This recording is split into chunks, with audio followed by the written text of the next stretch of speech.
wa harramal maitata wa thamanaha wa harramal khinzira wa thamanahu. Dari Abu Hurairah radhiyallahu anhu, sesungguhnya Allah Azza wa Jalla mengharamkan arak dan harganya, yakni jual beli arak tidak boleh. Telah mengharamkan bangkai dan harganya, dan mengharamkan babi dan harganya. Hadis riwayat Abu Daud. Dan dalam hadis nanti Nabi Isa akan turun. Di antara kerja Nabi Isa adalah membunuh babi. Di dalam hadis, apabila Nabi Isa turun, disuruh bunuh babi bukan kerana najisnya, kerana haram dimakan. Dan dalam riwayat yang lain, bila Nabi Isa turun, kita dalam keadaan makmur, bermakna tak perlu makan babi, makanan ada banyak. Kenapa nak makan babi juga? Jadi Nabi Isa, ceritanya cuba lihat dalam hadis, sabdanya, beliau yakni Nabi Isa akan membunuh babi, iaitu memerintahkan agar menghapuskan babi, kerana haram memakannya. Disebut bukan najisnya, kerana haram makannya. Dalam hal ini terdapat cercaan yang bersangatan terhadap orang-orang Nasara yang mendakwa bahawa mereka mengikut perjalanan Nabi Isa. Kemudian mereka halalkan makan babi. Sebab saya katakan, bila Islam sampai ke Eropah, berapa ramai orang Yahudi dan Nasrani yang masuk Islam? Tidak pernah Rasulullah SAW mengatakan mereka yang masuk Islam kena cuci, kena sertu, kena samak, cuci 7 kali, satu dengan tanah, barang-barang dapurnya tak pernah. Tapi sekarang berlaku di Singapura, ada seorang masuk Islam, dia bingung, ditanyakan kepada pihak mereka, jabatan, dia mengatakan kena sertu, kalau tidak, tak boleh digunakan. Tangannya juga kena sertu kalau tersentuh anjing ataupun babi, kalau tidak semuanya tak sah kalau tidak disertu. Saya katakan tadi mungkin ada sahabat yang mungkin terlewat, dalam kaedah fikih taharah biasanya 4. Pertama, mandi. Kedua, wudu. Kalau tak ada air, tayamum. Yang ketiga, tayamum. Dan keempat, istinja. Istinja. Tapi orang sekarang tambah lagi satu, samak atau sertu. Bila tersentuh anjing atau babi. Ini menambah satu hukum yang baru. Kalau dimasukkan dalam bab taharah. Dan waalaikumsalam warahmatullahi wabarakatuh. Dan Rasulullah SAW pernah bersabda, hadis dari Ibn Hibban, apa kata Rasulullah? Sayakunu fi hadhil ummah qaumun ya'taduna fi tuhur. Akan muncul di akhir zaman kaum yang keterlaluan dalam bersuci. Artinya dia sudah keterlaluan dalam bersuci, sehingga tidak pernah terdapat dalam hadis mensama atau mensertu apa saja yang terkena anjing ataupun dalam istilah babi yang dikatakan najis mughaladah. Tidak pernah ada istilah itu di dalam hadis, dan tidak pernah disuruh dalam hadis apabila anda tersentuh babi atau anjing kena cuci 7 kali kerana najisnya, tidak pernah. Jadi tuan-tuan, kita katakan bahawa babi disuruh bunuh kerana haramnya, bukan kerana najisnya. Begitu juga di halaman 52. Apa yang telah diharamkan untuk digunakan, haramlah mengambilnya. Oleh kerana itu haramlah menyimpan, mengambil alat-alat muzik. Sebab muzik diharamkan. Ya, kalau ada pertanyaan tentang muzik ni, saya silakan nanti. Bijana-bijana emas atau perak tidak boleh makan di pinggan mangkuk bijana daripada emas ataupun perak. Anjing bagi orang yang tidak berburu, babi atau khinzir, binatang-binatang buas, arak, sutera dan perhiasan emas untuk laki-laki. Ya. Jadi ini yang dijelaskan dalam mazhab Syafi'i rahimahullah. Ya. Kalau mamak kita ada queen end yang macam perak. Iya. Macam mana kita jual ke buang? Kalau kita cuma yang diharamkan untuk digunakan alat makan, minum itu. Kalau untuk katakan perhiasan tak ada masalah. Tapi akan dijawab guna untuk taruh makan yang sekarang juga, kalau gunakan untuk makan tak boleh sama sekali. Sekarang pinggan-pinggan ni biasanya orang gunakan untuk perhiasan biasanya. Sampai saya pergi dululah di rumah seorang datuk, dia jemput saya ke rumahnya. Sampai saja di rumahnya dia tunjuk. Ini memang satu lemari tu daripada perak. Semua daripada perak. Saya katakan dengan datuk tu, datuk gunakan untuk makan tak perhiasan? Kalau gunakan untuk makan, haram hukumnya. Iya. Ada juga emas kan, ataupun disalut emas, perak disalut emas, memang macam emas. Saya tengok perhiasannya banyak. Saya katakan kepadanya, saya tanya kepadanya, Datuk pernah tak gunakan untuk makan minum? Tak. Tapi perhiasan. Okey, perhiasan tak ada masalah. Cuma saya tanya satu lagi, Datuk keluarkan zakat tak? Terperanjat dia. Emas, perak kena keluarkan zakat. Dikira-kira zakatnya bukan sikit tu. Jadi emas atau perak yang kita simpan kena keluarkan zakat, itu saja. Dan diharamkan menggunakan pinggan mangkuk daripada perak ataupun daripada emas. Haram sampai kiamat, laki-laki dan perempuan. Ataupun perhiasan hanya dibolehkan bagi perempuan. Walaupun Albani mengatakan bagi perempuan pun haram menggunakan emas, kita tak bantah. Tapi kalau nak selamat, lebih baik kita tinggalkan tu. Tapi saya tidak mengharamkan perempuan pakai emas, walaupun Albani mengatakan haram hukumnya, di bawahnya hujah. Ya.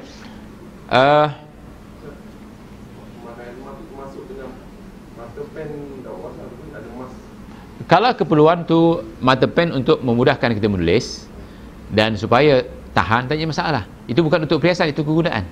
Yang dikatakan perhiasan. Ya kan? Gigi emas. Gigi katakan tanam. Gigi emas tak akan karat. Makanya emas boleh digunakan untuk tulang dan sebagainya. Sebab emas tak akan karat. Jadi untuk ganti, alat ganti tubuh kita, emas memang boleh. Tapi itu keperluan, betul kan? Bukan hiasan. Katakan orang giginya bagus, tampang dengan emas, haramlah hukumnya, laki-laki. Sebab dia berhias dengan emas. Ya, kalau kegunaan. Katakan gigi di berlubang, paling baik ditampang dengan emas. Saya tampang dengan emas, itu untuk kegunaan kita, keperluan kita. Tapi saja-saja, butang misalnya. Ada orang butangnya tak cantik, pakai butang emas, haram hukumnya. Walaupun butang itu keperluan, masih ada butang-butang yang lain kan. Jadi kita katakan, ya nampak, oh itu haram hukumnya. Tidak boleh sama sekali, kecuali perempuan. Itu emas. Ya, ada soalan yang lain. Lihat di halaman 64. Mengikut mazhab Asy-Syafi'i, itu pendapat ya. Ya. Apa katanya?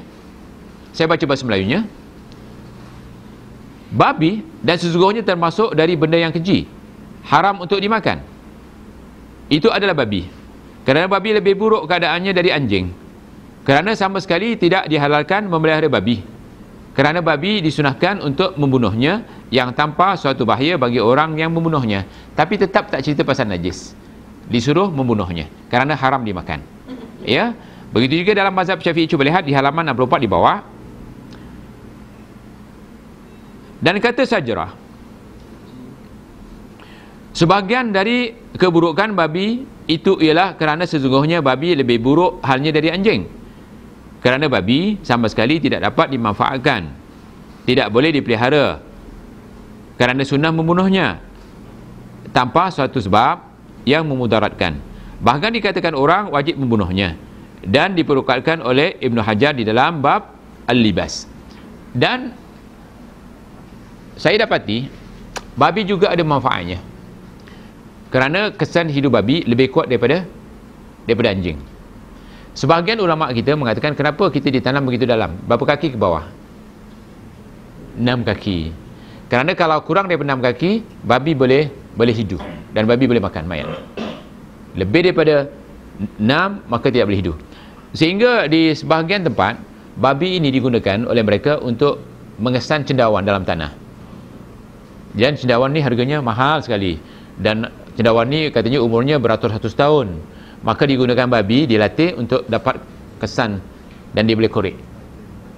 Jadi kalau betul cendawan itu diperlukan oleh manusia, bermakna khidmat babi diperlukan sebagaimana khidmat anjing. Saya boleh katakan hampir setiap malam, 1 bulan hampir ataupun 1 minggu 5 kali pergi Singapura. Kalau kita disuspek ada bawa barang-barang yang dilarang, smuggle, maka digunakan khidmat anjing. Saya 3 kali ke 4 kali bila dibawa ke satu tempat tu digunakan anjing. Saya fikir alangkah baiknya anjing ni, jujurnya dia cari betul-betul. Tak pernah gunakan kucing, tak pernah gunakan khidmat kucing, tak pernah gunakan khidmat kambing, apalagi lembu, apalagi kerbau, apalagi gajah, tetap anjing. Sedangkan anjing digunakan untuk kebaikan manusia, betul kan? Pernah Saudi dulu, apabila Iran mengancam Saudi dengan bahan-bahan letupan, anda percaya tak? Pada masa itu saya ada Saudi, saya setiap tahun balik. Begitu dia musim haji, Digunakan anjing untuk kesan barang-barang yang masuk ke Saudi, tidak kira barang siapa, orang Malaysia ke, orang Iran ke, digunakan anjing. Ustaz Dasuki Ahmad pada masa itu minta kerajaan Saudi supaya orang Malaysia jangan gunakan anjing. Kerajaan Saudi apa kira semua digunakan anjing, dan saya tengok sendiri anjing terpaksa naik di atas beg-beg tu, kesan.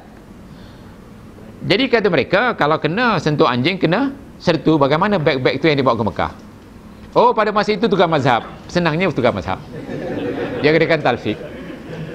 Jadi bagi kita bukan itu alasannya. Alasannya bukan tukar mazhab, tetapi alasannya Quran dan hadis. Jadi oleh kerana tidak ada dalil mengatakan babi atau anjing itu najis, maka kita kembali kepada asal, iaitu tidak dinajiskan.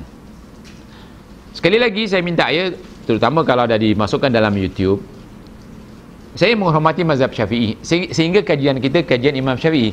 Ini bermakna kita bukan membantah mazhab Syafi'i, bukan kita mempeleki Imam Syafi'i, bukan bermakna kita katakan Imam Syafi'i itu tidak pandai, tidak. Tetapi Imam Syafi'i mengatakan iza sahal hadis fa huwa madhhabi. Apabila kamu temui hadis yang sahih, maka itu mazhabku.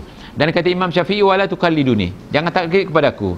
Dan kata Imam Syafi'i lagi, dan beberapa imam yang lain, semua perkataan manusia boleh diambil dan ditolak, tetapi bila tunjuk maqam Rasulullah, dan tidak boleh tolak perkataan sahibu hadzal maqam. Jadi tidak ada penjelasan yang begitu terang dalam Quran atau hadis yang mengatakan bahawa anjing dan babi itu najis, kecuali dikiaskan oleh Imam Syafi'i kepada jilatan anjing pada tempayan ataupun inak tadi. Jadi tuan-tuan, tolonglah sahabat-sahabat kita yang baru masuk Islam, yang bermasalah bila tanya kepada JAKIM ataupun Jabatan Agama, dia katakan, 2-3 orang sahabat kita dari dulu sering jumpa saya, Ustaz, saya ada masalah. Apa dia? Saya tanyakan kepada jabatan mana saya tahu, biasanya Jabatan Agama ya. Ya. Apakah saya dah masuk Islam, dulu saya makan babi, mereka mengatakan kalau sentuh babi kena sertu atau kena samak. Jadi jabatan itu mengatakan barang-barang di rumah saya kena samak. Sampai ada tempoh di surat khabar 1 kilang untuk memproses makanan halal, maka di samak satu bangunan. Syekh, anda nampak? Balik ni cuba search dalam YouTube. Bisnes.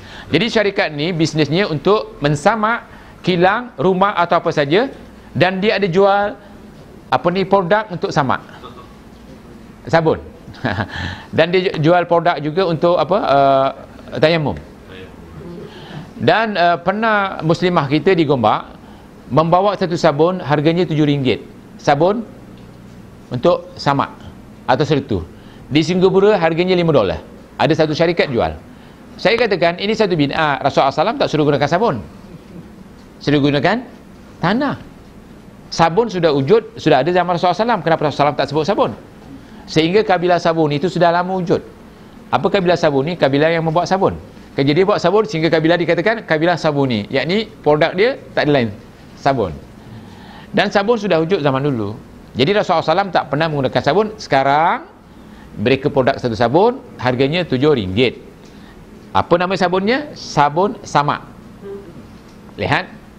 Jadi kita katakan kepada sahabat-sahabat kita, tak payah beli sabun tu, jangan rugi-rugi bila kita nak. Dan masalahnya kenapa dia produk sabun ni, terutama di Singapura. Seorang muslimah ikut kuliah saya, dia jadi juruwang, cashier tu dia di situ. Di Singapura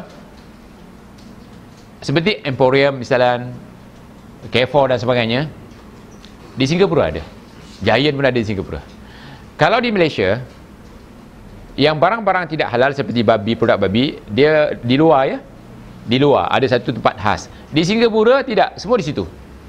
Mungkin di sini daging babi, mungkin di sini daging lembu dan sebagainya. Okey, masalahnya gini,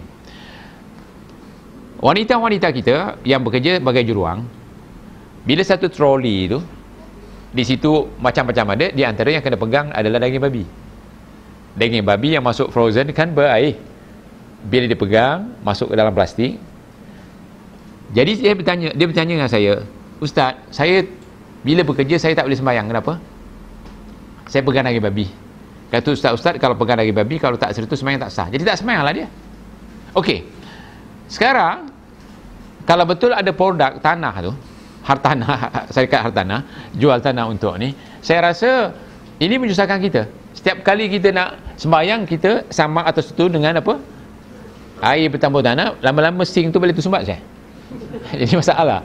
Kalau semua orang Islam seperti itu. Jadi tak pernah Rasulullah SAW suruh seperti itu. Jadi dia cari tanah tu, lama-lama tanah tu dah tak ada. Dia cakap macam mana saya nak buat ustaz? Anda cakap tidak ada sertu. Tidak ada dikatakan sama. Terpegang daging babi atau apa-apa unsur babi, suci seperti biasa saja, yang tak boleh dimakan.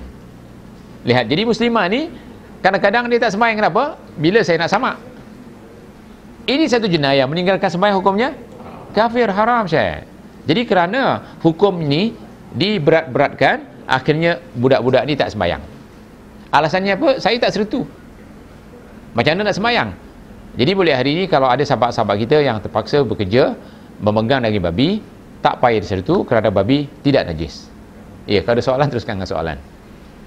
Ada soalan yang lain? Ya sahabat.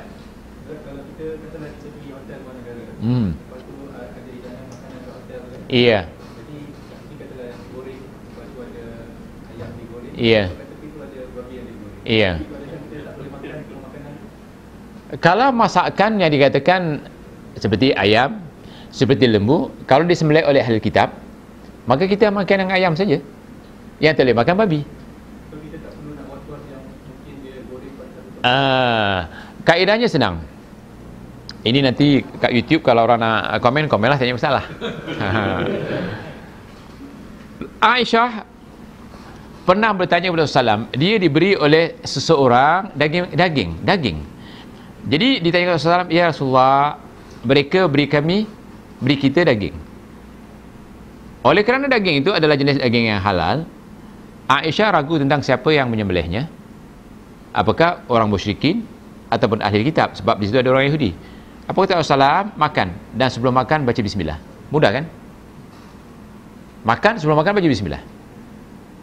Jadi jangan was-was. Begitu juga kalau tengok ayam, kita was-was. Di Eropah kita tak tahu apakah orang Kristian ataupun orang Yahudi yang sembelih atau orang Islam. Kita baca bismillah, kita makan. Tapi jangan was-was. Kalau was-was tidak boleh. Kecuali kalau ayam itu dimasak satu dengan daging babi, satu periuk, jangan makanlah. Kalau diasingkan, insya-Allah. Ataupun goreng babi dulu, kemudian goreng ayam, tidak boleh. Tapi kalau kita yakin bahawa dia masak di periuk yang lain, tak ada masalah. Betul kan? Jadi di sini kita katakan bahawa makan daging babi terang-terang tidak boleh. Sampai hari kiamat. Jadi boleh. Ada seorang sahabat kita duduk di London. Kadang-kadang mereka ada makan malam kan. Semua makanan dia rawasah nak makan. Tiba-tiba ada kuali, ada telur, dia lap kuali itu dengan apa? Dengan tisu, digoreng telur, dimasak telur, dimakan dengan roti supaya dia dapat makan juga. Yang lain dia tak makan. Ditanya dengan saya, apa hukumnya? Boleh. Apakah periuk tadi sudah digunakan untuk masak babi atau goreng babi? Kalau kita dah bersihkan dengan tisu paling kurang, apa salahnya kita gunakan? Tapi kalau ikut mazhab Syafi'i, tak boleh pakai, kena sertu dulu. Bila kita nak sertu? Sedangkan kita kembali kepada asal, dalam zaman Rasulullah SAW, dalam zaman sahabat, berapa ramai orang masuk Islam? Rasulullah SAW tak pernah katakan, anta nak gunakan, kena buang dulu dengan babi, kena sertu, tak ada. Jadi yang penting bersih, kita tak nampak unsur babi dalam, ataupun pada pinggan, ataupun pada alat tadi, maka kita makan melaluinya. Di Singapura, ingat ya, masyarakatnya paling banyak Cina. Di sini kedai makan orang Melayu, di sini kedai makan orang Islam. Kadang-kadang orang Cina beli satu plastik daging babi, makan di kedai Melayu, di kedai makan orang Melayu. Saya tengok sendiri, dia minta pinggan. Cina tahu apa? Dia taruh kat pinggan orang Melayu. Dia order nasi lemak, dia order tu ini, kemudian dia order air. Pernah tak orang Melayu itu mengatakan, pinggan yang Cina gunakan itu untuk daging babi, dia sertu atau dia sama? Sebab ada satu syarikat keluarkan pekerja untuk cuci semua. Untuk cuci semua. Dan kita kena bayar kepada syarikat tu untuk urusan, kalau tidak melambat-lambat. Jadi tidak kira. Kadang-kadang termasuk pinggan Cina, pinggan Melayu. Yang penting tengok pinggan tu untuk kedai ini, untuk kedai ini. Kadang-kadang tercampur. Saya tengok sendiri. Pernah tak kita tanya kepada orang yang cuci itu, yang mana orang yang mencuci itu dia kadang daripada negeri Cina, kadang-kadang daripada Thailand dan sebagainya. Pernah kita tanyakan, engkau asingkan tak Melayu punya dengan Cina punya? Pernah tak engkau sertu? Tak. Dia katakan semua saya lamsam, yang penting kerja habis. Macam mana? Kenapa tidak dipertikaikan? Dia cuci pakai sabun yang sama je. Ya. Jadi itu berlaku di Singapura. Saya tengok sendiri macam ni rupanya kat Singapura. Tapi bagi orang kita tak mau makan nanti. Lawyer katanya, kenapa geli? Geli masalah lain, najis masalah lain. Antum tak mau makan babi kerana gelinya lebih banyak daripada rasa najisnya, betul kan? Jadi kita katakan bahawa daging babi haram tapi tidak najis. Beza di antara najis dan haram. Ya, kalau anda dikatakan nak makan, makan tak masalah. Tapi jangan cerita kat luar, nanti jadi masalah kita. Dia katakan inilah Wahabi. Besok-besok makan babi katanya. Tak, babi haram sampai hari kiamat. Itu jawapan saya. Ada soalan lain? Ya, teruskan. Ini negara, kalau kita pasti negara tu negara Eropah, kita ahli kitab lah kan. Iya. Tapi negara yang kita tak pasti dia ahli kitab lah. Kita jangan makan. Jangan makan. Seperti komunis ya, seperti Cina dan sebagainya. Lebih baik kita jangan makan. Berjaga-jaga. Ya. Kalau kita was-was.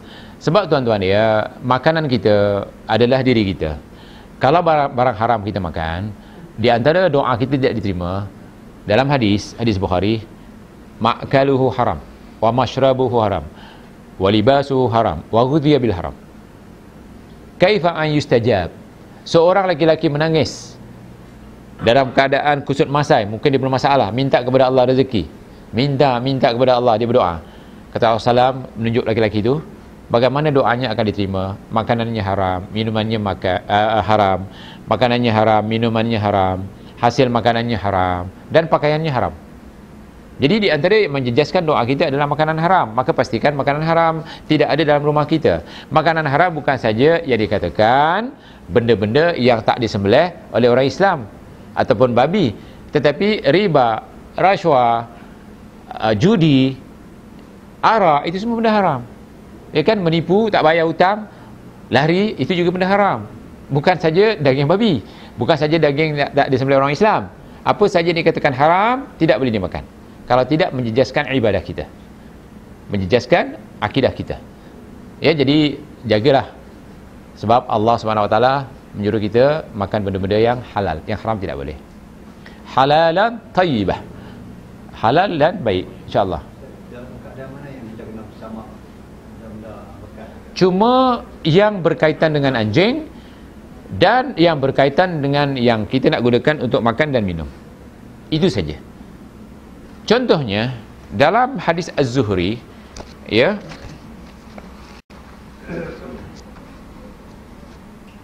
cuba lihat dalam halaman, Allahu Akbar, halaman 31. Halaman 31. Qala Az-Zuhri, idza walagha fi ina'in laisa lahu wadu'un ghairuhu fayatawadda bih. Berkata Az-Zuhri, apabila air dijelat atau diminum oleh anjing di dalam bejana padahal tidak ada air lain untuk berwuduk, maka berwuduklah dengan air itu, yakni air yang telah dijelat oleh anjing atau diminum oleh anjing. Hadis ini tak boleh tolak sebab hadis sahih. Bermakna kalau kita nak berwuduk nanti, kan kita madmadah, apa arti madmadah? Masukkan air ke dalam mulut, komo-komo. Kan istinsyak, masukkan air dalam hidung, kemudian istinsyar. Jadi hatta cuci mulut pun boleh, tetapi yang tak boleh diminum. Tak boleh diminum. Jadi bijana inak tu biasanya digunakan oleh orang Arab untuk minum.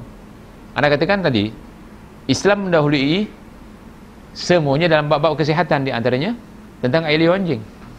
Sebab air liur anjing itu bahaya, boleh mendatangkan penyakit anjing gila dan sebagainya. Maka Islam mendulukan kebersihan dan kesihatan. Maka tidak boleh digunakan untuk minum. Itu saja. Tapi Imam Syafi'i kiaskan kepada yang lain. Akhirnya dikiaskan kepada babi, sebab babi katanya lebih buruk daripada anjing. Jadi kias-kias seperti ini kita boleh tolak dan kita boleh terima. Dan kita tetap menghormati orang mengatakan babi itu najis. Kita hormati dia. Sebab dia mengambil ilmu daripada Imam Syafi'i yang mengatakan anjing itu najis. Ya, kita hormati dia. Tapi untuk mengatakan antum salah, itu bukan hak kita. Bagi kita, kalau mereka berpegang dengan pahaman yang lama, Allah menyuruh kita, Rasulnya menyuruh kita, fakunu ibadallahi ikhwanah. Jadikanlah ikhwan-ikhwan kamu dalam beribadah itu sebagai saudara, kasih sayang. Artinya di tepi kita, dia tak menghormati kita. Katakan Cik Burhan jumpa kawan bawa anjing, kita bukan pegang anjingnya. Tiba-tiba Cik Burhan jadi imam, dia orang yang kat belakang ni tak mau jadikan imam. Itu urusan dia.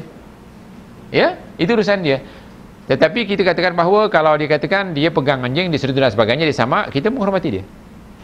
Sebab dia berjaga-jaga dalam agamanya. Cuma kita punya paham yang lain, dia punya paham yang lain. Tapi kami tetap sayang kepadanya sebab innamal mu'minuna ikhwah. Cuma pemahamannya berbeza. Jadi pemahaman yang berbeza, terutama dari segi fiqhiyah, jangan bergaduh.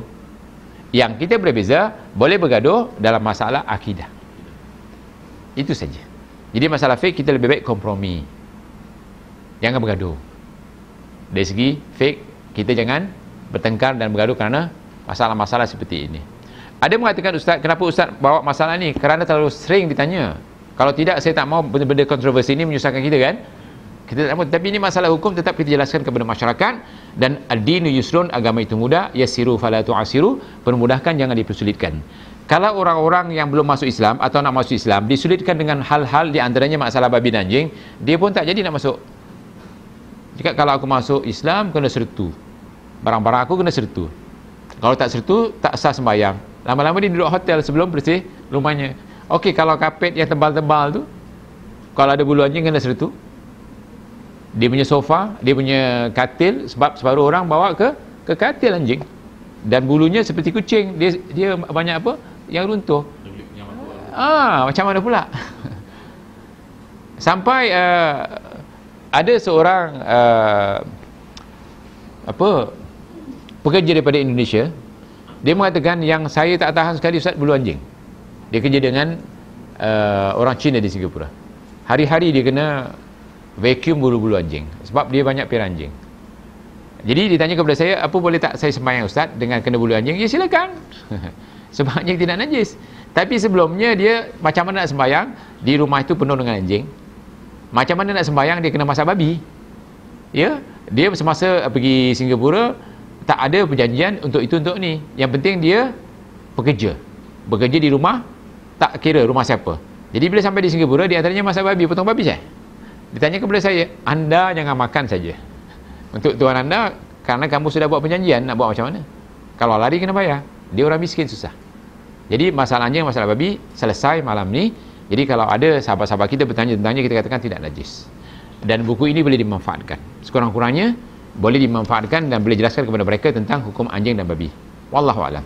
Ya. Soalan muslimah. Ya, teruskan dia. Dia kata baru-baru ni ada kes lapis Sarawak. Ya. Jadi buat dengan minyak DNA babi ataupun ya. Ada di satu. So apa hukum satu lagi? Dia kata minyak wangi yang ada konten alkohol. Ya. Babi dia kata. Ya. Okey. Termasuk kosmetik yang saya tunjuk ni. Oh, kosmetik. Kosmetik, ya. Kita katakan bahawa kek lapis tu tetap tak boleh makan. Sebab dia menggunakan DNA babi ataupun gelatin babi ataupun margarine yang mengandungi babi. Tak boleh dimakan sampai yaumul qiyamah. Tetapi kalau syarikat tu, kilang tu nak keluarkan produk semula, dia kena bersihkan lah. Apakah dia bersihkan dengan cuci 7 kali? Tak ada. Dan masalah syarikat ni sekarang katanya, saya diberitahu lah, dia tak boleh keluarkan produk ni kecuali dipastikan dia sudah sertu. Tidak akan dijadikan propaganda ataupun dia orang akan jadikan isu. Jadi dia macam mana nak cuci di kilang? Jadi masalahnya sekarang, apabila ada hukum yang baru, tidak ada dalilnya. Jadi kalau kita minta kepada mereka, kami bermazhab Syafi'i, itu saja. Kalau kita minta apa dalilnya bahawa babi itu najis, dia mengatakan mazhab Syafi'i menghukum najis apa dikatakan babi atau anjing. Kami yang bermanhaj salaf, yang kembali kepada manhaj salaf, manhaj kita adalah kembali kepada salaf-salaf kita. Siapa salaf kita? Sahabat, tabi'in dan tabi'ut tabi'in. Zaman sahabat, zaman tabi'in dan zaman tabi'ut tabi'in, tak pernah orang masuk Islam disuruh sertu barang-barang yang sudah digunakan untuk masak babi ataupun pinggan mangkuk yang digunakan untuk makan babi. Tidak pernah disuruh. Saya katakan dalam pemerintahan Umar bin Khattab, Islam sampai ke negeri China, China kuat makan babi. Tak pernah, ya Umar, kalau Islam sampai ke sana, katakan kepada orang-orang Cina yang masuk Islam, hendaklah kamu sertu barang-barang kamu yang sudah digunakan untuk masak babi. Dan saya katakan bahawa dalam pemerintahan Abu Bakar, Umar, Osman, Ali, Islam sampai ke Eropah. Orang Eropah, Yahudi, Nasrani, kita baca tadi, mereka makan babi. Tak pernah Rasulullah SAW mengatakan, wahai para sahabat, kalau kamu dah sampai ke Eropah ataupun kamu melihat orang-orang Yahudi atau Nasrani atau Majusi masuk Islam, tanya, pernah tak makan babi? Kalau pernah makan babi, kena cuci. sertu ataupun sama. Pernah tak piara anjing? Kalau piara anjing kena sertu, sama satu rumah. Sedangkan Rasulullah SAW pernah lama tidak didatangi rumahnya oleh Jibril. Kenapa? Kerana di bawah kolong rumahnya ada anak anjing. Ini bermakna zaman Rasulullah SAW kucing dan anjing sama saja boleh keluar masuk rumah. Tapi orang sekarang pantang jumpa anjing depan rumah. Apa dibuat? Ramai-ramai dibelasah. Kenapa? Sedangkan kita boleh lihat dari Bukhari tadi, seseorang pertama pelacur dan seorang laki-laki masuk surga kerana beri minum anjing. Ini bukan diberi minum, dibelasahnya. Haram hukumnya. Cuma pula jangan dijadikan hadis ini majlis perbandaran. Kadang-kadang bila tengok anjing banyak, apa dibuat? Ditangkap atau ditembak. Jangan antum mengatakan masuk neraka entah. Jangan. Sebab apa? Orang nolong anjing masuk syurga. Kerana ada hadis Rasulullah SAW suruh bunuh anjing-anjing. Sebab anjing ni bila banyak dia bahaya. Di kampung kami di Majdi, bila anjing terlalu banyak, tong sampah tu akan diselongkar. Apa dia cari makanan? Akhirnya apa dia? Sisa-sisa makanan dalam plastik akan dibawa lari. Nanti di tepi jalan dan sebagainya banyak sampah-sampah yang disempahkan oleh anjing. Anjing ni kotor. Begitu juga anjing, kalau terlalu banyak, kalau lapar dia membahayakan. Anjing kuat makan. Sebab anak saudara saya ataupun adik ipar saya ada piara anjing 8 ekor. Makannya kuat. Makanan anjing, ya, hantar seorang makan 3 kali, anjing 1 kali. Kuat makan. Jadi anjing kuat makan. Jadi kalau anjing terlalu banyak, dia membahayakan. Maka Rasulullah SAW suruh bunuh. Tapi kata Rasulullah SAW, kenapa kamu tidak suka kepada anjing? Artinya kamu bunuh semua. Istilah kenapa kamu tidak suka kepada anjing? Bermakna anjing tidak boleh dibunuh semua. Yang tidak boleh dibunuh seperti anjing menjaga kebun, anjing menjaga harta, anjing yang digunakan untuk buru tidak boleh. Tetapi bila banyak sangat, yang kecil dibunuh, yang besar tak boleh. Walaupun anjing itu dilatih untuk memburu, yang kecil pun kena bunuh bila terlalu banyak. Kenapa? Bahayanya anjing. Tetapi anjing tetap boleh digunakan untuk kegunaan manusia. Jangan terus dihina. Anjing dicipta oleh Allah bukan untuk dihina saja, untuk digunakan. Seperti nak katakan ya, unit anjing kalau di mana-mana pun orang Melayu tak ada. Sebab orang Melayu pantang anjing. Unit anjing biasanya orang-orang Cina atau orang India. Atau di Singapura kita tengok kalau unit anjing mesti orang Cina ataupun orang India. Orang Melayu tak pernah. Kenapa? Bagi orang Melayu najis. Ya, jadi mulai hari ini insya-Allah kita dapat fahami persoalan anjing dan babi. Dia haram dimakan babi tetapi tidak najis. Wallahu a'lam. Ada soalan yang lain? Cik Burhan ada soalan yang lain tu? Ada orang buta kan Ya. guna anjing sebagai. Iya, ada dalam hadis ni. Macam ni kalau dia macam satu kes masa UK ya. Iya. Orang buta dia nak pergi masjid tapi Ya. dia kena bawa anjing. Iya. Di dalam hadis, nanti tadi di hadis ni, di antara dibolehkan memelihara anjing untuk menunjuk jalan. Itu dibolehkan. Mungkin di situ ada yang bermazhab Syafi'i. Jadi kalau digunakan untuk pergi masjid, kemudian ditambat di luar, tak ada masalah. Dibawa masuk ke dalam masjid tidak boleh lah. Sebab rumah kita tidak dimasuki malaikat kerana adanya anjing. Begitu juga rumah Allah. Ya. Tetapi kalau kita tengok dulu di Masjidil Haram, anjing melintas ya. Tak ada orang kacau. Cuma orang Melayu saja. Dahsyatnya anjing ni katanya. Kalau anjing itu tidak najis bagi keyakinan mereka, tentu dikeramatkan. Anjing masuk Masjidil Haram, melintas di tepi Kaabah. Itu orang kita lah. Tapi oleh kerana orang kita anjing itu najis, mereka mengatakan Masya Allah anjing ni. Dia marah betul dengan orang Arab, kena biarkan. Anjing nak lintas ya, kenapa nak kacau? Sampai sekarang musim panas nanti banyak anjing, dia lintas di Masjidil Haram tu. Nak pergi ke utara ke selatan dia lintas. Tak kena sama sama orang Melayu. Itulah. Tapi bagi orang Melayu pantang tu. Jadi orang Melayu mungkinlah sekarang pantangan anjing kerana adat. Bukan kerana adat saya rasa. Bukan kerana agama lagi. Dan kita terbawa-bawa ya sampai sekarang ya, kita tengok anjing geli kan. Walaupun kita dah tahu hukum tidak najis, tetap geli. Ya? Keji rijsun bukan bermakna najisun. Sebab kalimah keji tadi dia diurutkan di satu ayat dengan darah, dengan bangkai, seperti di halaman yang saya bincang tadi, di halaman 50. Lihat dia di halaman 50. Qul la ajidu fima uhiya ilayya muharraman ala ta'imin yata'amuhu illa ayyakuna, pertama maitatan, bangkai, au daman masfuhan, darah yang mengalir, au lahmal khinzir, atau daging babi, fa innahu rijsun, keji. Okey, persoalannya saya katakan tadi awal-awal, kenapa daging babi saja dalam ayat ini katakan rijsun bermakna najis, cuci 7 kali? Sebelumnya ada mengatakan bangkai, sebelumnya ada mengatakan tentang darah yang mengalir. Saya misalkan tadi apa dia? Babi melintas depan rumah kita, kena langgar, tercampak ke rumah kita. Tiba-tiba satu masa yang sama, kucing melintas, dilanggar, tercampak ke rumah kita. Dua-dua berdarah, dua-dua bangkai. Dua-dua darah, dua-dua bangkai. Kalau ditakdirkan terpegang daging babi atau darah babi, tentu kata mak kita sertu. Kalau ditakdirkan terpegang kucing tadi, darah kucing, tak sertu. Betul kan? Sedangkan dalam ayat Quran ni dua-dua bangkai, dua-dua darah yang mengalir.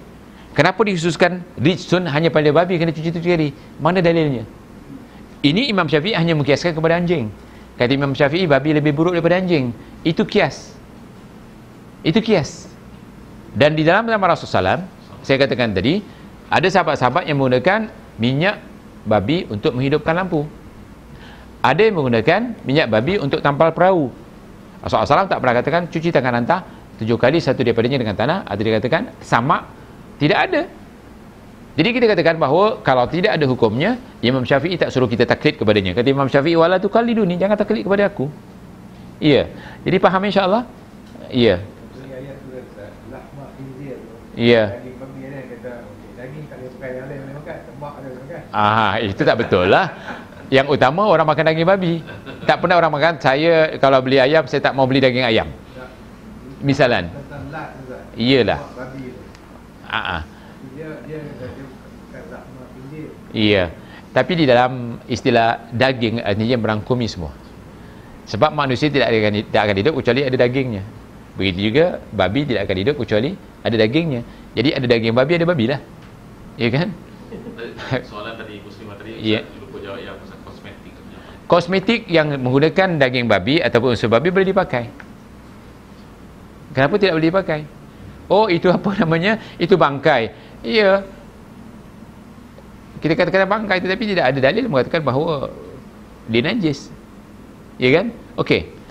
Doktor yang di Melaka tadi, dia mengatakan banyak obat-obatan seperti insulin, mereka mengatakan, dia sendiri cakap dengan saya tadi, mengandungi DNA babi. Banyak obat-obat dia katakan terpaksa menggunakan DNA babi. Ya kan? Banyak obat-obat sapu dan sebagainya menggunakan DNA babi. Jadi kalau wanita nak gunakan, kalau boleh tinggalkanlah. Tapi kalau dah memang semua ada DNA babi, seperti minyak wangi dan sebagainya, tapi minyak wangi saya rasa tak guna DNA babi, tapi gunakan alkohol. Alkohol haram diminum. Walaupun dia di dalam Al-Quran rijsun, arak itu rijsun, tetapi tidak pernah mengatakan bahawa rijsun bermakna di sini najisun. Sebab rijsun di sini bila alkohol dikaitkan dengan arak, min amali syaitan fajtanibuh. Kerana arak itu adalah amalan syaitan, keji amalan syaitan, tak tinggalkan. Jadi di sini dosa. Jadi minum arak itu dosa. Bukan bermakna arak itu najis sehingga kita tak boleh. Alkohol satu daripada unsur arak, sehingga kena badan katanya tak boleh sembahyang kecuali cuci. Itu tidak boleh dipakai. Ya.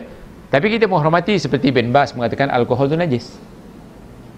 Dan anak murid Bin Bas mengatakan alkohol najis. Tapi Albani mengatakan alkohol tidak najis. Sebab alkohol haram saja diminum. Tetapi untuk gunaan luar banyak kita gunakan alkohol, walaupun ada grade-grade alkohol yang tak sama. Iya. Ada alkohol tak minum sama. Iya. Alkohol yang untuk kimia. Iya, kimia itu untuk membersihkan. Itu ada grade dia kan, ada yang boleh makan, ada ni. Jadi itu tak boleh sama sekali. Tapi alkohol bagaimanapun dia yang memabukkan hukumnya haram. Ya, diharamkan kerana membahayakan penggunanya atau peminumnya. Allahuakbar. Tak boleh minum saja. Ya, ada soalan yang lain. Ya, teruskan sahabat.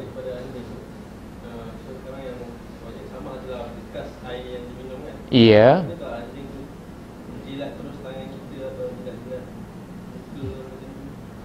Saya katakan dulu, saya pelihara anjing. Anjing ni bila manja dengan kita mesti menjilat.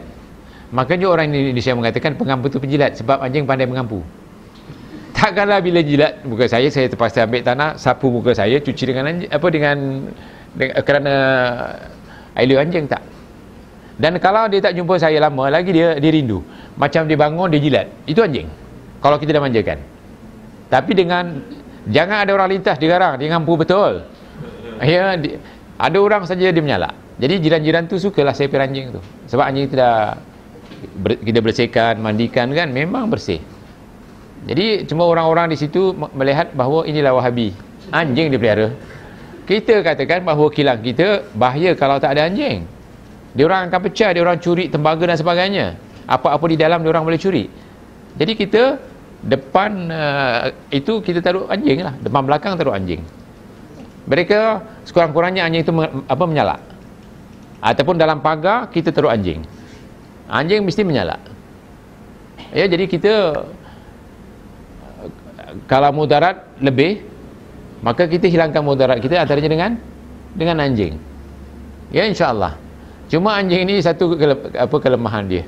Kalau hari-hari orang kasih makan, dia datang kasih makan, takut kau racun. Tapi kalau tak racun, dia akan jinak dengan orang tu. Sebab ada seorang Cina, dulu dia burung apa yang dilawankan tu sampai harga ribu-ribu. Berbuk burung berbuk tu harganya ribu-ribu. Jadi satu Cina tu keliling rumah dia burung berbuk, piara anjing besar-besar. Macam mana pencuri nak curi, anjing tu dikasih makan hari-hari. Sampai anjing tu jinak sangat kepada orang nak curi. Lama-lama dia buka pintu, habis burungnya. Itu kelemahan anjing. Ya. Maaf Ustaz, selepas ini apa perbincangan? Okey, ada perbincangan majlis makan. Okey. Saya cakap dulu. Saya rasa sampai di sini dulu ya. Kalau ada soalan, kita simpan soalan dia di kuliah akan datang kerana dah pukul 10. Sebagaimana anda dah tahu ya, bahawa pada 16 hari bulan kita akan ada majlis makan malam dengan Ustaz Hakim. Kita ada 98 table, 95. Kalau nak lebih pun tak ada masalah. Jadi ada lagi table-table yang belum dijual ya. Ada berapa banyak lagi insya-Allah? InsyaAllah ada, saya ingat lepas kan Salman tadi ada semua sekali ada mungkin lagi 15. Ada 15. Alhamdulillah. Ada orang bertanya, Ustaz, kenapa kita nak tolong orang di Indon sana? Ini ada satu soalan yang tidak bagus. Kita katakan innamal mu'minuna ikhwah, orang Islam itu bersaudara. Dan ini tujuannya dakwah. Saya nak cerita kepada antum, insya-Allah dalam majlis makan malam pun akan saya ulang. 84 saya balik mengajak kepada salaf paling perit. Apabila Radio Hang kita ambil alih, asalnya Radio Hang adalah radio hiburan. Diberi ruang untuk kita untuk jadikan radio dakwah. Kami jadikan radio dakwah. Dengan radio dakwah Hang di selatan, terutama di Singapura dan di Johor, subhanallah, antum melihat kami pernah buat majlis hampir ribuan datang. Di antaranya saya tanya, kenapa anda kenal ana? Bagaimana anda kenal manhaj salaf? Radio Hang. Saya dengar ceramah ustaz di Radio Hang.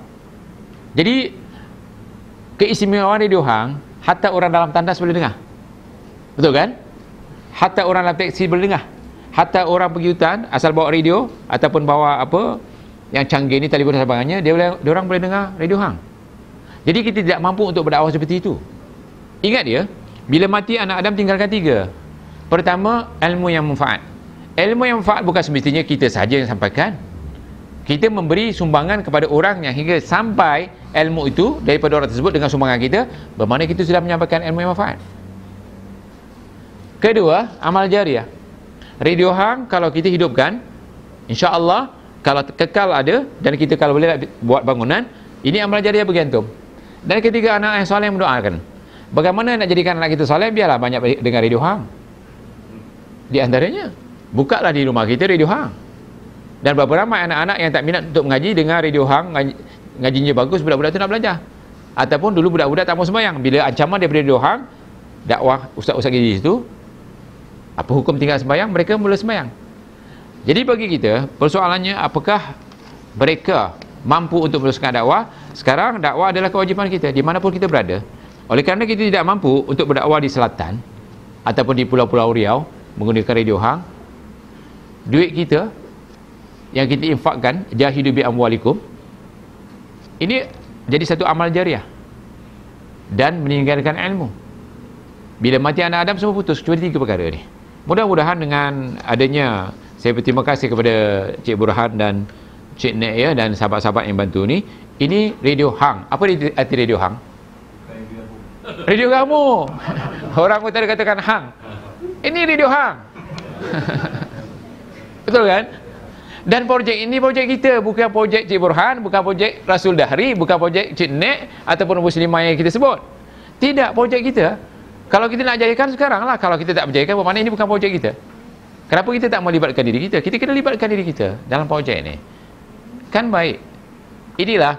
Dan dalam hadis, la ayyahdiyannaka rajulan wahidan khairun min khumrun ni'am. Tadi kita baca hadisnya di Gombak. Jika kamu dapat memberi hidayah satu manusia ataupun beberapa manusia, lebih baik daripada unta-unta yang merah. Bukan unta yang merah, unta-unta yang merah. Pada masa itu unta merah sama seperti kiasan kereta mewah sekarang. Kereta paling mahal sekarang kereta apa? Misalnya berjuta harganya. Maksudnya harta dunia, kalau kita dapat memberi hidayah satu manusia, itu lebih baik daripada harta dunia. Syekh, mereka dah dapat hidayah di Singapura, tetapi yang kita minta dari Islam kepada salaf. Betul kan? Hidayah dua, daripada kafir kepada Islam dan Islam kepada hidayah. Kita minta dengan kerjasama sahabat-sahabat di sini, jadikanlah amal jariah, tinggalkanlah ilmu yang manfaat, supaya bila kita mati masih ada pahala-pahala yang mengalir kepada kita yang ada di alam barzah. Jadi projek ini adalah projek kita. Radio ni adalah radio hang. Radio hang. Jadi supaya lebih jelas, mungkin Cik Burhan boleh jelaskan sikit, insya-Allah. Teruskan. InsyaAllah kita masih ada tiket-tiket lagi. Siapa yang mungkin kalau tak nak beli meja atau tak mampu, kita dah buka di tiket persorangan. Jadi satu tiket tu RM200. Jadi insyaAllah siapa yang berminat, boleh jumpa saya ataupun tulis nama kan, kita boleh lepas kelas ni, so dapatkan tiket, insyaAllah. Kalau tak mau duit tak apa, ambil tiket dulu, insyaAllah kita akan jumpa. Sebab siapa yang memegang tiket, pada pagi Ahad tu ada bedah buku dengan Ustaz Hakim Ahmad di KGPA, di Club Golf Kuantan Awam. Jadi daripada pukul 9 pagi hingga 1:30 petang, insyaAllah. InsyaAllah. Dan bukunya kalau tak salah, Laukana Khairan. Iya, siapa ada buku tu tolong dibawa. Laukana Khairan. Jikalah ia baik. Iya. Jika itu baik, tentulah mereka berlumba-lumba melakukannya. InsyaAllah. Iya. Itu kaedah salaf yang global. Jadi manhaj insyaAllah. Iya. Iya. Dan malam kalau jadi kita hadiahkan peserta dengan buku Malas Salaf Aqidah Salaf. InsyaAllah. Jadi buku tu mungkin akan disentuh juga oleh Ustaz Hakim sebagaimana dia beritahu kepada saya. Jadi siapa yang beli tiket dalam umpama jalan kita RM200 dapat makan. Dapat 2 buku insyaAllah. Iya, insyaAllah. Dapat bedah buku. Dan dan menginfakkan juga. Iya, jadi insyaAllah. Sebenarnya 2 projek radio hang yang kita akan gunakan duit ni. Satu untuk melanjutkan, saya lupa nak beritahu Cik Burhan, kita dalam satu masa ada 2 projek di radio hang. Kita ada sekolah di Sabilun Najah, yang mana sekolah ni sekarang sekolah rendah. Tahun depan kita perlukan sekolah menengah, dan dengan duit ni mungkin kita akan buat bangunan untuk sekolah menengah. Tapi insyaAllah kita kalau projek dia berjaya, bermakna berjayalah untuk hidupkan radio hang semula, ataupun lanjutkan radio hang, usaha radio hang dan sekolah. Sebab apa yang mampulah. Sebab bukan dibebankan kepada kita semua. Orang sana pun berusaha untuk menghidupkan sekolah ni. Sekolah ni dah hidup, cuma tahun depan ada. Dan kita harapkan kalau ada sahabat-sahabat kita di sini yang ingin mengantar anaknya ke Indonesia, kalau ke Jakarta ataupun Yogyakarta seperti Mahat bin Bas tu terlalu jauh, kesian anak kita.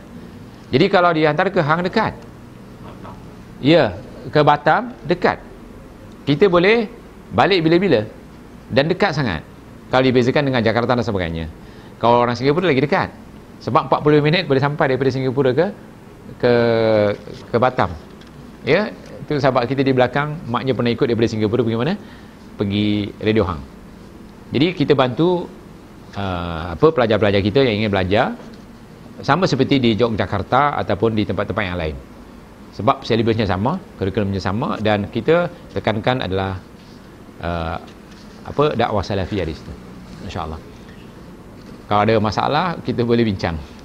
Ada lagi? Ya. Jadi apa yang katakan oleh Cik Burhan tadi, siapa yang nak ikut bolehlah daftar nama ya, insya-Allah. Walaupun tak bayar dulu, tak apa, bayar kemudian. Mudah-mudahan kita berjaya dalam usaha ni, insya-Allah. Ya, ini projek kita, bukan projek Cik Burhan, bukan projek saya, kita punya. Ya, kita punya semua, dan kita akan jayakan, insya-Allah. Ya, ada apa-apa lagi, insya-Allah. Ya. Dan kalau boleh ajak kawan-kawan kita lah kan. Ajak kawan kita supaya sama-sama menjayakan majlis ini. Kalau tinggal 15 bermakna alhamdulillah lah. InsyaAllah. Kalau tak ada apa-apa kita berhenti di sini. Iya. Dan saya akhiri, terima kasih kepada semua. Aqulu qauli hadza astaghfirullah li wa lakum wa sallallahu ala Muhammadin wa ala alihi wa sahbihi wa sallam. Subhanakallahumma bihamdika asyhadu an la ilaha illa anta astaghfiruka wa atubu ilaik. Wallahu alam. Wassalamu alaikum warahmatullahi wabarakatuh.